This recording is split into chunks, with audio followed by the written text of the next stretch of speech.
frozen zoo is a unique repository of living cells. It comes from over 10,000 individual vertebrate animals that represents a broad diversity of life on our planet. There's species alive today that have a very low probability of survival. There's no realistic hope that the living population is going to be able to regenerate. There's now opportunities to invoke new technologies to try to prevent those losses, to bring species that have seemingly gone over the precipice of extinction, to bring them back.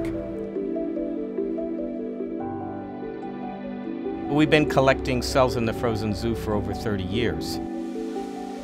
Its potential for conservation took a quantum step of enlargement when we realized that these cells could potentially become animals. You're good at it. You're not like Academics are a strange group. But I have to say, every time I talk to these very serious scientists who are studying some little thing very seriously and have all their lives, whenever I tell them about this project, they say, cool.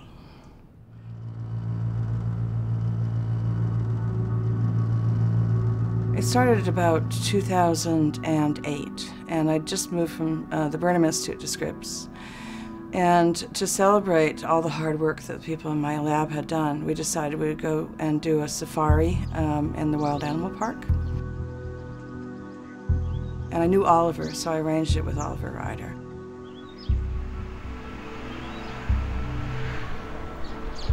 And while we were on the truck, we started talking about how we might be able to use stem cell technology to help endangered species.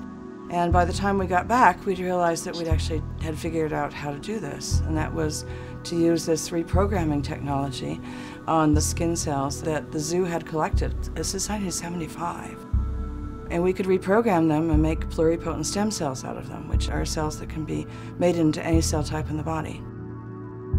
So, in theory, we could take those pluripotent stem cells and we could turn them into eggs and sperm, and then we could do an in vitro fertilization in a culture dish and implant the embryo into a surrogate mother, just like we do with humans. And if all that worked, we could generate a new animal that didn't exist before, because it would represent the mating of two of the animals that we made stem cells from.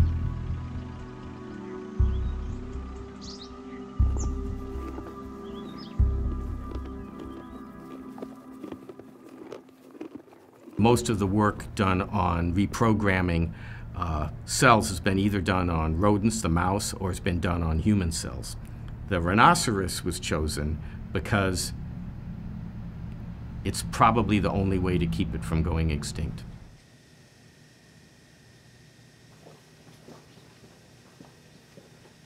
If someone who was a billionaire decided that they wanted another northern white rhino, then we could do it. But there's no real mechanism for getting funding.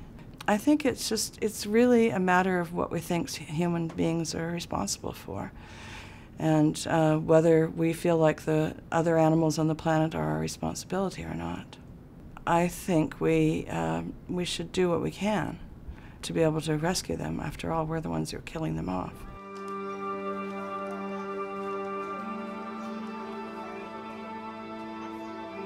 Our premise is to prevent extinction. This isn't an engineering, this isn't a guess about how we want to alter DNA to make a rhino. This is using the actual material that was present in animals whose feet were walking the earth 60, 70 years ago to produce those animals once again